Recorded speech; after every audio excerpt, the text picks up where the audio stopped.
to whom it may concern. My name is Daniel Walters, child of Donald Beartrack Jr. I have experienced hate my whole life for being different from what white people are considered. In my 30 years of life, one thing I've noticed is the persistent use of the term Indian to describe us while we face this discrimination.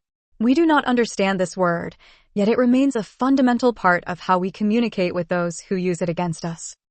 Since there are white Americans, let me explain to you all that white supremacy has been a tool to control those with a fetishism for blonde hair and blue eyes. However, this superficial preference does not reflect character or the ability to care for others, which should be the foundation of a community. Instead, white supremacy fosters a system of classism and exploitation, blinding people to the truth recorded in history. It manipulates the sensitive processes of grief and reality that indigenous cultures have faced at the hands of American colonization. Through indirect methods and vicious tactics, indigenous nations have been attacked and exploited by those who see value only in our resources, not in our humanity. This exploitation is life-threatening for us as indigenous cultures of this land now known as North America. The hatred perpetuated by white supremacy manifests in violence and fear, affecting not only us, but also those who perpetuate it. Corporations deregulate our lands, using puppets to do their bidding, threatening our survival. Historically, some tribes practiced cannibalism, a fact exploited by those who seek to dehumanize us. While we cannot condone those practices, we must recognize that these people, like the rest of us, are being attacked and exploited in the worst ways. Humanity must prevail to prevent further killings and exploitation. Outside influences have and are actively trying to corrupt emotions, identities, and images, seeking to take out two birds with one stone, us and those who contradict their beliefs. Instead of violence and hatred, there must be a way to interact with and understand us, finding mutual protection for this land and its people. The crimes committed against us, often categorized as white-collar crimes, must be acknowledged and addressed. I have assembled a team to investigate the use of the term Indian and its implications.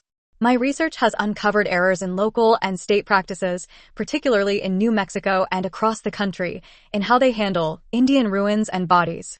There are no appointed officials to oversee these practices, leading to negligence and underhanded methods that undermine our sovereignty. I believe there is a cult or organization, or perhaps a force of influential ideas, leading people to perpetuate dependency on their confidence and camaraderie.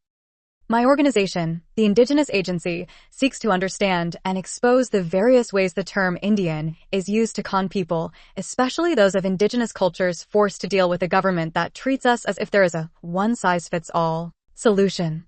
We demand respect for our sovereignty and recognition of the horrors we face, often alone in the middle of nowhere, labeled with a term we do not understand. This is a cry for help and support. We may be on the brink of World War III, and for us Kiowa and Southern Cheyenne Sisistas, we find ourselves being forced to fight other people's battles. We do not want to, especially if we are not being treated like equals. Since those old days from being drafted at 11 to 12 years of age to the modern day with the influences polluting our minds, we were used for our skills, and yet we are not recognized for our contributions.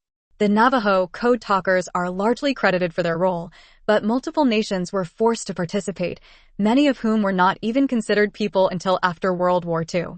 We are considered more expendable to the Americans now more than ever, and it only worsens as we allow these atrocities to slip by unnoticed for what they truly mean.